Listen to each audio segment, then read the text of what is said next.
the right world view is very important. So carrying out some self-inventory with absolute honesty is important for you. You begin to ask questions like, what are my blind spots?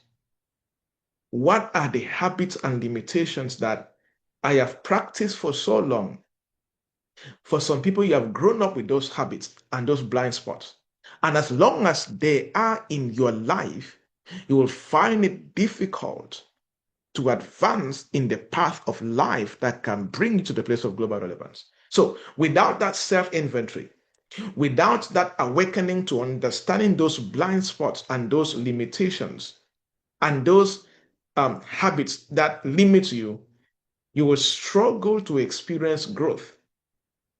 Because there are certain things in your life that when they move, growth now begins. And when growth comes into your life, growth always have children. Yes.